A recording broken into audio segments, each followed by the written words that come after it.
Assalamualaikum teman-teman, kita jumpa lagi di episode kedua perjalanan Jawa, Bali, Madura.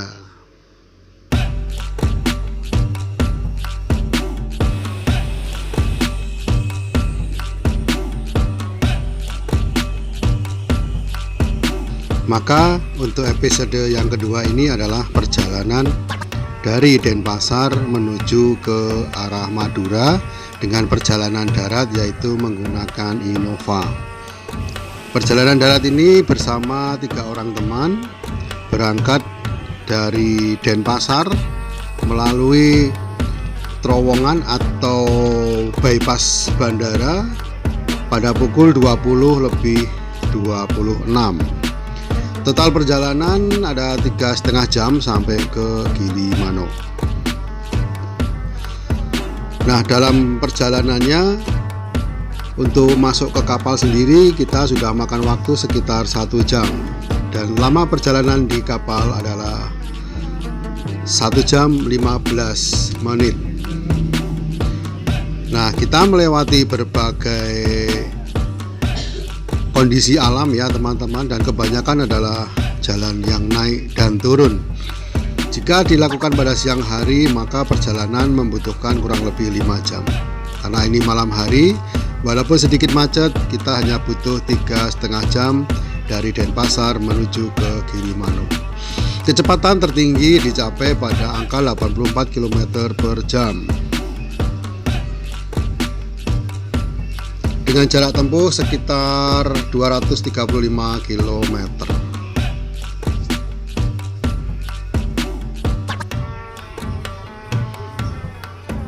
Nah, ini kita pukul 00 waktu Indonesia bagian Barat, karena jam saya sudah saya setting Indonesia bagian Barat.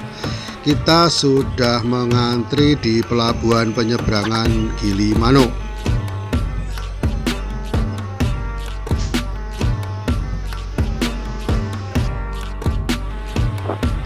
Untuk memasuki area pelabuhan, pertama kali kita harus membayar uang parkir terlebih dahulu ya. Di sini kita bayar Rp2.000.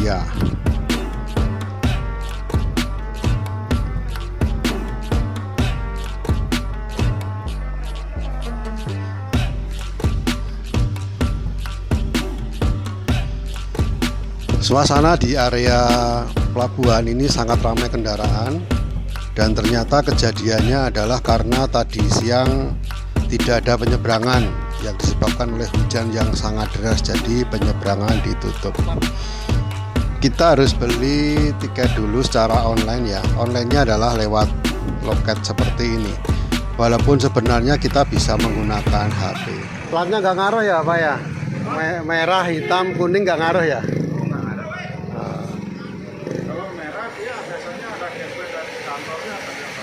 Oh, ini merah ini. Oh, gitu. Apa adanya?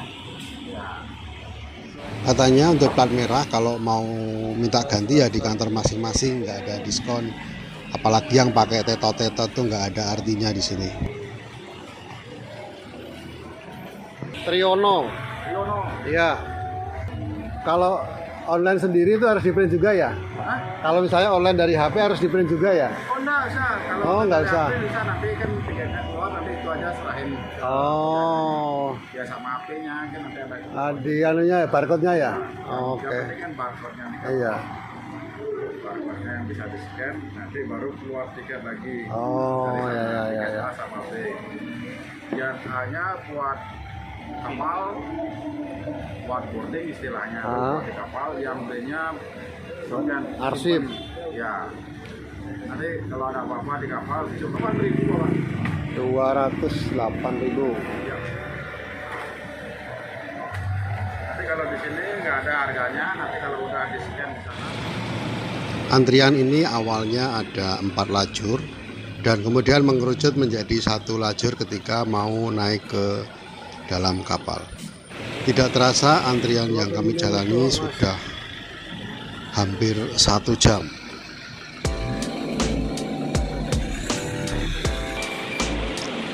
Nah, di loket ini, loket yang ada di depan kita ini, karcis atau tiket yang tadi kita beli online di tempat di sebelum masuk area tadi ya, itu kita serahkan ke petugas di sini. Nah, tiket ini akan di-scan dan kemudian akan keluar 2 tiket yang lain. Nah, itu tiketnya ada 2 ya teman-teman, itu adalah tiket A dan tiket B. Tiket A digunakan sebagai boarding pass, sedangkan tiket B itu adalah sebagai kartu jaminan apabila selama dalam perjalanan atau penyeberangan terjadi sesuatu, maka dapat diklaim dengan tiket B tersebut dan kita akan mendapatkan asuransi ataupun penggantian.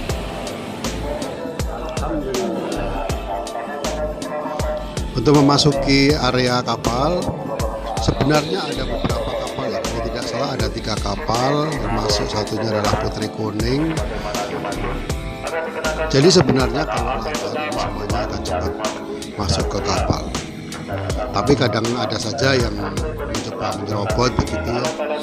Nah, kemudian yang kedua kita tapkan juga ke sini sebelum masuk ke kapal. Jadi yang tiket A tadi di tap 2 kali. Kapalnya tidak terlalu besar dan boleh dikatakan ini lebih besar kapal yang ada di penyeberangan Merak Bakahuni. Karena ya memang penyeberangan Merak Bakahuni melayani kendaraan-kendaraan besar, bis, dan di sini pun melayani penyeberangan untuk bis. Nah, kita sudah naik di dek kapal. Kita langsung di dek 3. Nah, kita naik lagi, ini dek 2 ya tadi ya. Dek 2 itu adalah dek yang ada di atas pelataran parkir mobil. Dari dek ini kita melihat bagaimana proses memasukkan mobil ke dalam kapal. Kita sudah ada di dek 3 di teras bagian luar, dan ternyata mobil yang tadi masuk itu harus diputar kepalanya. Entah kenapa ya, kenapa ini kepalanya harus menghadap ke arah sana. Padahal nanti kalau keluar kan susah, jadinya mundur.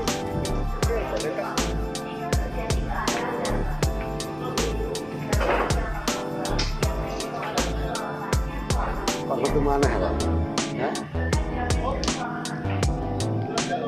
Lawan mundur. Nah, Bapak petugas sedang mengatur bagaimana mobil ini bisa masuk. Di dek yang atas ini ada bagian seperti long room berisi kursi-kursi. Sedangkan di bagian belakangnya adalah ruang untuk kelas ekonomi di mana banyak terdapat tempat tidur. Semacam ini ya, tempat tidurnya tingkat sleeper atas dan bawah. Selintas tidak ada beda, tetapi ketika masuki ruangan itu terasa bahwa yang tempat tidur itu suasananya atau temperaturnya agak lebih panas daripada tempat atau ruang dengan tempat duduk.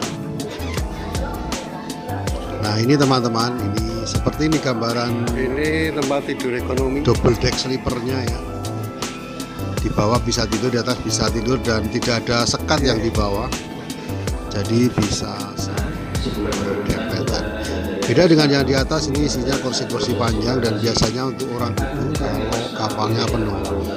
Tetapi pada waktu kami naik di kapal ini penumpangnya sangat sedikit, sehingga satu bangku ini bisa untuk tidur dengan AC yang lumayan dingin.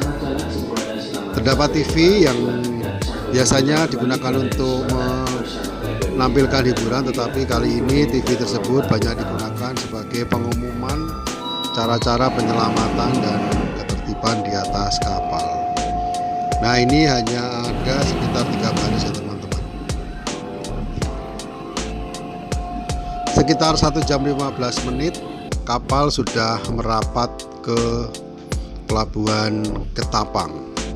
Perlu teman-teman ketahui, kapal tidak menyeberang lurus seperti di jalan raya, melainkan menggunakan seberangan balistik atau melengkung, sehingga pada waktu kita mendapatkan arus yang cukup kuat, kapal tidak perlu melawan arus dan sedikit mengikuti arus.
Kita sudah menuju keluar area pelabuhan Ketapang, tapi di sini kita masih harus mengantri. Dan di area pelabuhan ini ternyata banyak kendaraan besar yang tengah menunggu. Begitu pula dengan bis-bis pariwisata maupun bis akap antar pulau.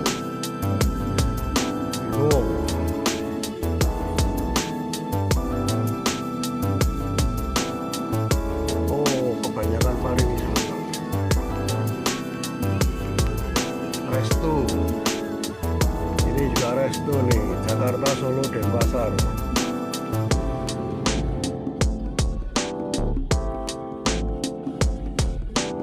Ketapang. Ketapang Banyuwangi.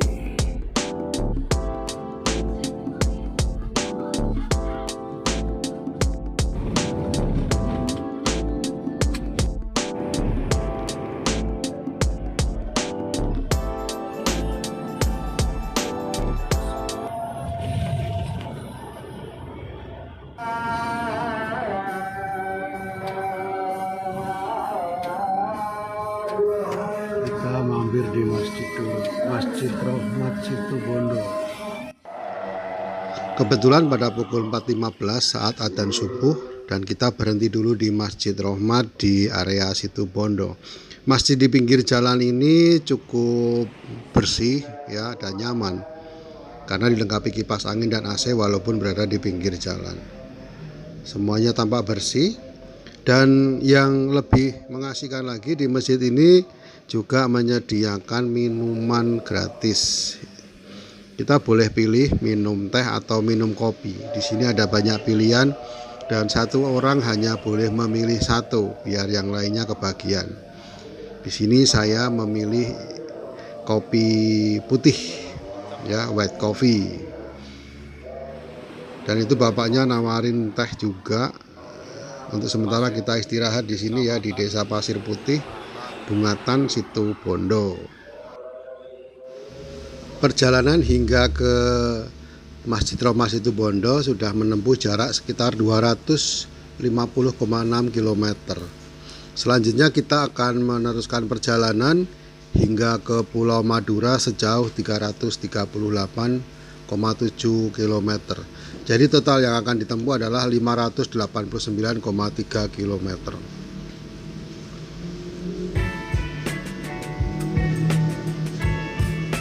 Nanti kita akan masuk tol dari Probolinggo dan melalui tol ini perjalanan akan bisa dipersingkat. Namun dikarenakan harus menjemput teman yang lain di bandara yang mestinya jam 11 sudah turun tetapi ternyata jam 13 baru selesai persiapan keberangkatan, maka jam keberangkatan pun menjadi molor kembali dan kami sampai di Madura sudah tengah malam.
Jalur PLTU Python ini dulu pernah heboh ya di tahun 2003.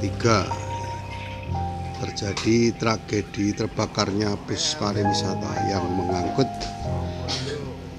54 siswa SMK dari Sleman yang kemudian meninggal terpanggang dalam bis yang terbakar.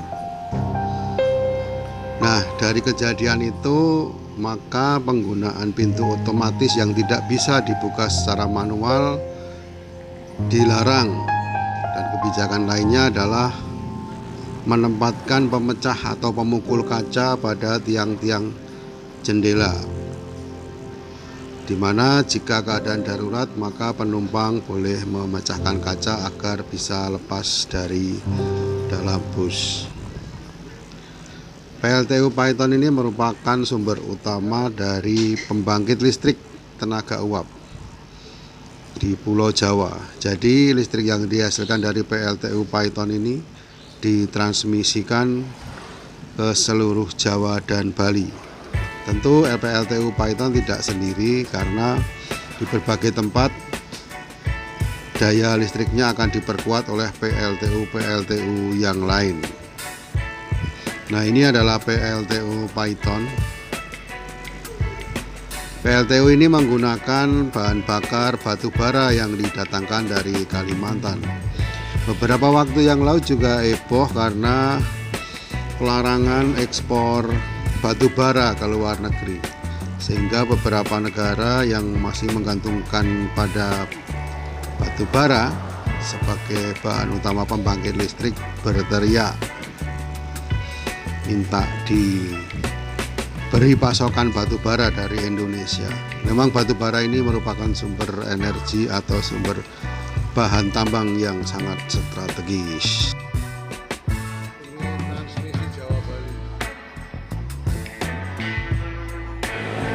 Pukul 6.18 kami sampai di Kerajaan Probolinggo.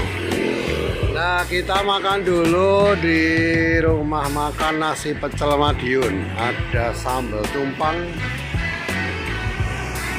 ayam goreng lalapan, sambal padang, empal menerima, dan sebagainya. Ini pecel nggih, Bu? Berarti nggih. Iya. Kemudian mau pakai apa? Tempe, empal ini paru niki. Iya, paru. Nggih, kula ngangge paru.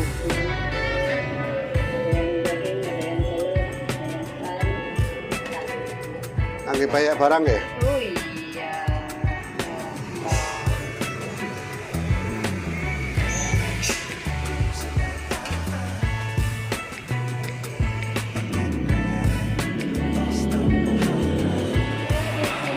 Oh, yang Tahu nggak, Be? punya orang mana? Yang punya orang Jawa Tengah. Orang Jawa Tengah malah. Jawa Tengahnya Magelang. Magelang lah. Sekarang masih di pasar. Oh, orangnya masih di pasar. Saya cuma kerja dari sini sampai jalan dari sini. Dari pagi. Oh, jam 5 sudah sampai. Oh, ya. Sudah terbang ke sini. Kalau boleh dibilang pecel ini rasanya maknyus seperti kata Bondan Winarno. Tempenya yang garing dan sayurnya yang segar. Kami terus melanjutkan perjalanan memasuki tol Probolinggo untuk sampai di tol Sidoarjo.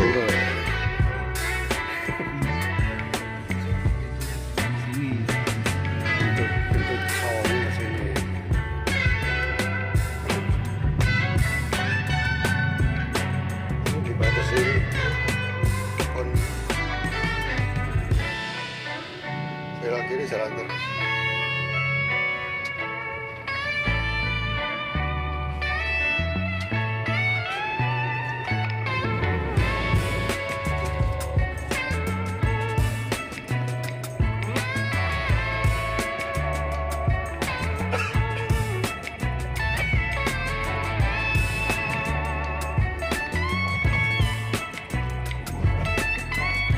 Gerbang tol Probolinggo.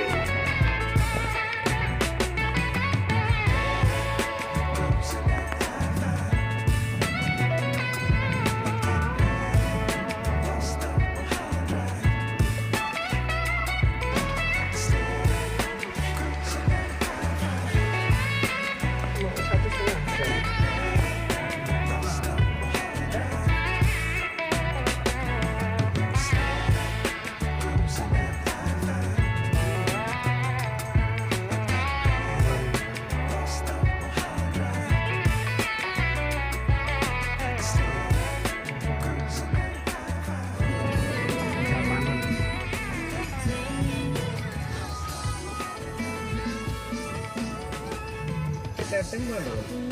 Iki karo Jakarta.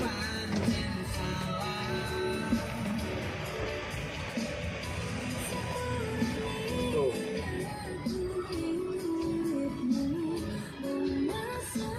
9.000. Satu setengah jam kemudian kami memasuki area Sidoarjo. Tepatnya kita hampir memasuki area Bandara Juanda. Dan ini adalah tol untuk mengarah ke bandara tersebut.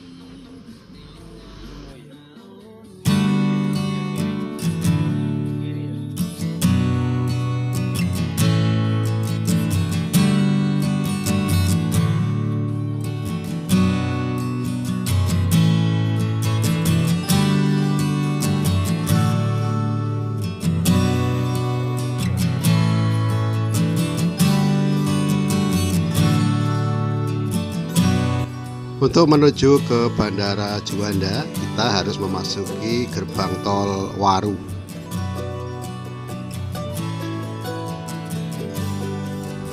Gerbang tol ini nanti akan ketemu dengan gerbang Juanda.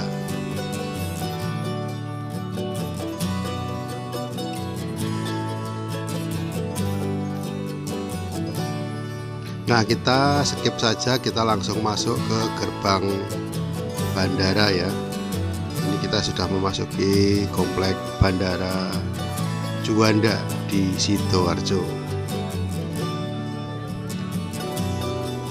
Aktivitas di Bandara Juanda kita skip saja dan kita langsung memasuki jembatan Suramadu.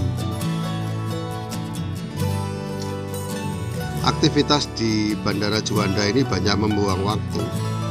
Kita memasuki bandara pukul 9.30, tetapi baru bisa keluar pukul 13.00 dan kita memasuki jembatan Suramadu 13.16. Masuk ke Bangkalan kita disambut dengan hujan yang amat deras sehingga cukup mendinginkan. Isi kabin yang sedari pagi itu sudah kepanasan.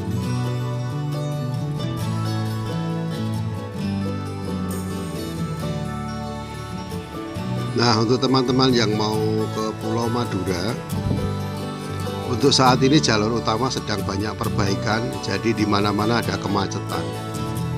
Mungkin kalau dihitung-hitung ya, kita itu bisa terlambat 2 jam lebih untuk sampai ke Pamekasan.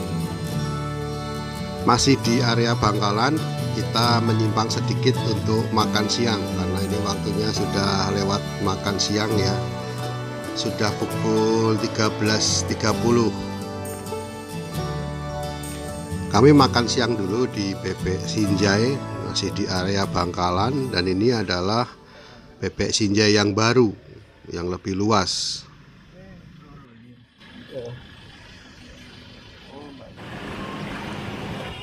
Nah, yang baru ini sangat luas areanya dan parkirannya juga cukup luas, dan yang penting juga tersedia masjid yang cukup megah dan bersih. Ini baru dibuka di 25 November 2022. Tapi konsumennya banyak sekali. Nah, ini ngantrinya sampai segini, teman-teman. Ini ngantri bayar ya.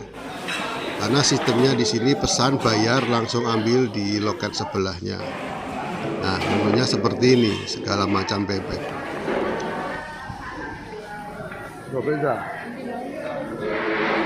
Bebeknya memang istimewa karena terasa renyah. Mulai dari Mungkin ini bebek muda ya. ya itu ya pengolah garam Yang beda dari yang dulu, yang lama ya, yang bebeknya. Kalau ini semuanya sudah tergoreng dan siap untuk disantap.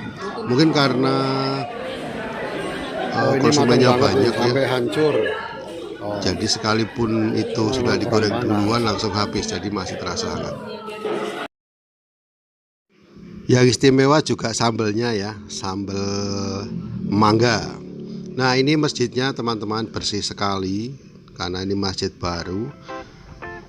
dan ya cukup harum dalam ruangannya.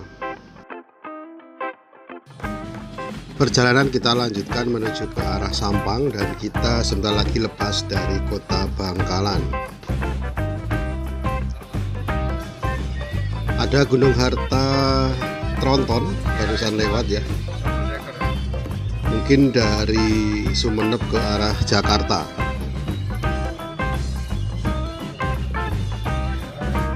Disusul Gunung Harta selanjutnya 1626 OH. Dan memang kalau kita lihat ya, ini ada Haryanto di jam 13 sampai jam 14 ini bis-bis mulai melewati area Sampang Bangkalan. Berarti dari Sumeneb mungkin pagi jam 9. Karena Sumeneb sampai ke Pamekasan itu ada sekitar 2 jam. Kemudian Pamekasan sampai di Bangkalan itu sekitar 3 jam di perjalanan yang lancar. Dan seperti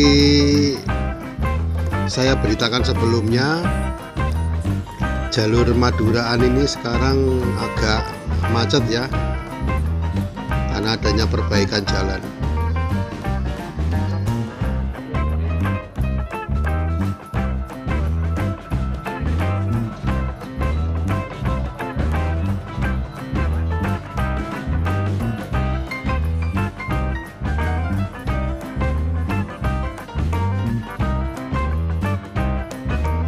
Kita memasuki Pasar Blega, pasar tumpah yang sedikit menghambat perjalanan kita ya.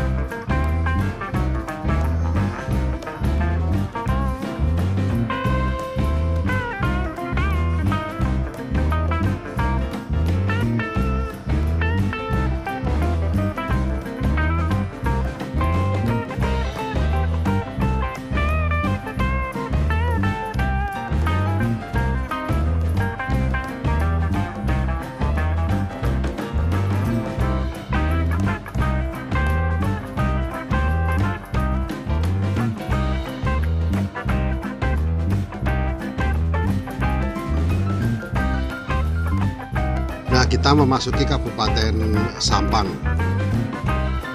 Ini kita cukup telat ya teman-teman, karena dari jam 2 siang ini jam setengah 5 baru masuk Sampang.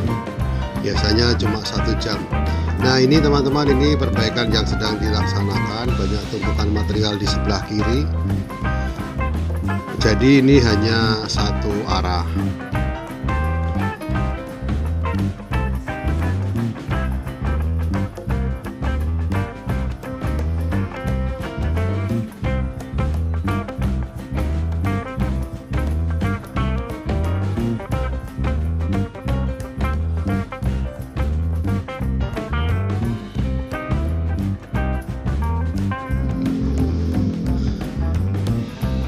Untuk bis-bis lokal AKDP ini kebanyakan adalah bis Akas dari Probolinggo. Ini melayani area Madura sampai dengan Probolinggo, Jember dan Banyuwangi.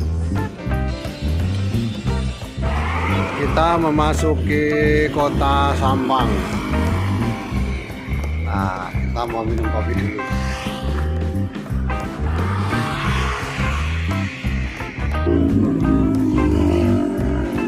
Kopi ya Pak? Telur. Duduknya di sini.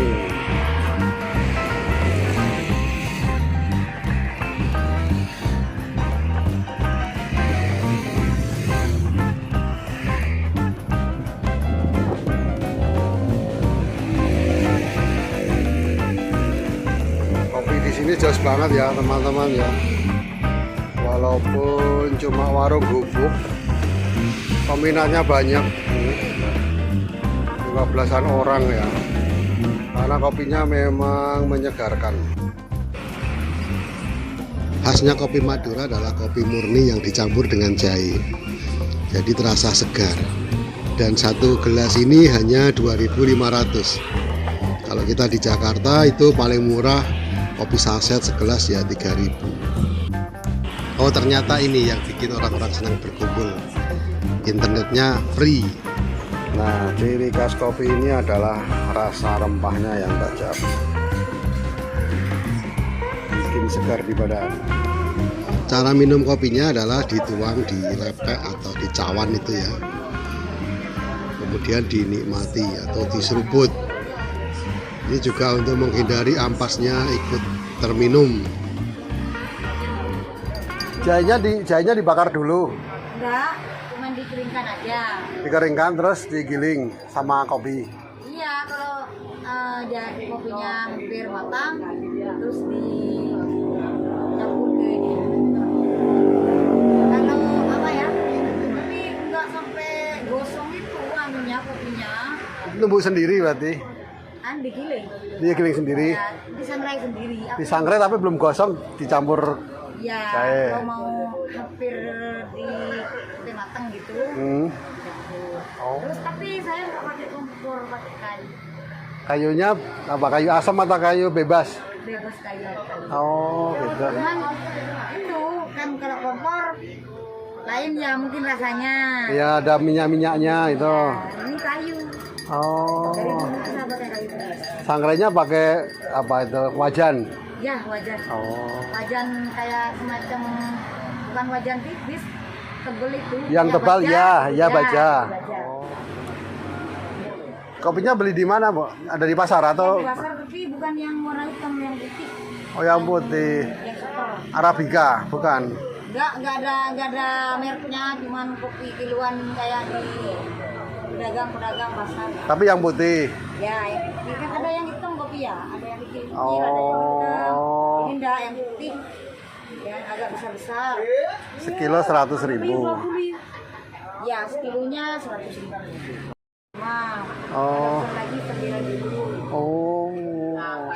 Lama Pak, sangrainya itu kalau 2 kilo tuh 2 jam. Wih. Paling lama 2 jam, kalau apinya itu sudah, misalnya saya nanak nasi, api sudah jadi ya, langsung sangrai kopi sejam setengah. Oh, Pertama gitu. sejam, kedua kalinya itu setengah jam. Setengah jam. Oh. Asal nggak gosong ya. Iya, kalau sampai gosong tuh rasanya lain Pak. Pahit. Ini nggak sampai gosong. Usai menikmati kopi, kita lanjutkan perjalanan menuju Pamekasan. Ini adalah kota Sampang. Nah, ada Akas lagi di seberang. Pamekasan lurus, Tapang kiri. Untuk ke Pamekasan kita lurus, kalau kiri ke Ketapang.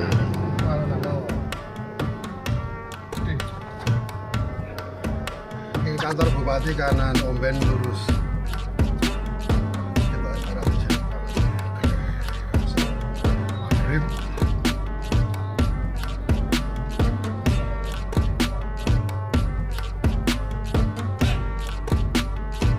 Titit.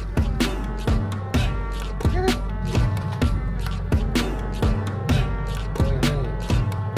Oh, patung itu harapan sapi. Di alun-alun Sampang ada patung karapan sapi ya, 3 pasang. Ini patung baru yang baru diresmikan.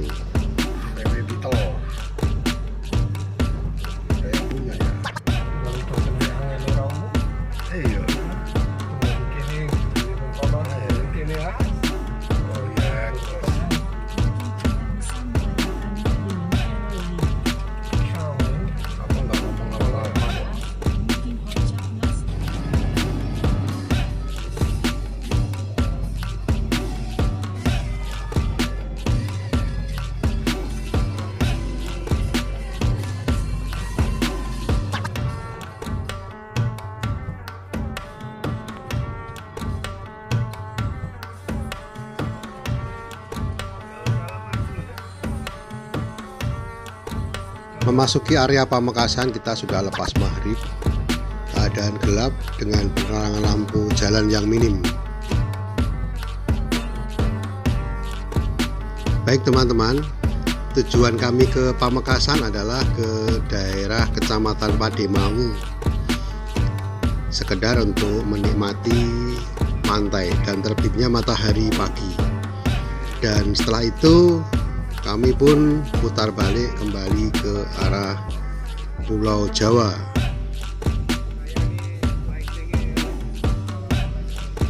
Pantai Pademawo merupakan pantai dengan pasir putih yang lembut dan air yang cukup jernih. Banyak tumbuhan mangrove yang oleh masyarakat sekitar digunakan sebagai area wisata. Pada pagi hari, nelayan-nelayan turun ke laut tetapi tidak begitu jauh dari pantai.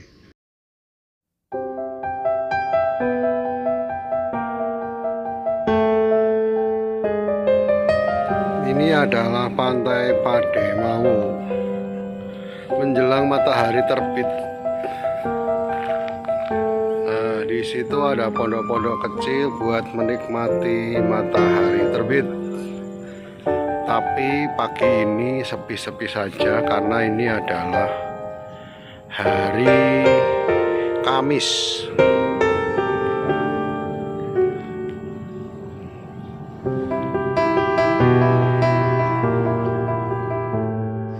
Baik teman-teman, sampai di sini pertemuan kali ini. Terima kasih sudah menyimak. Kita jumpa kapan-kapan. Salam.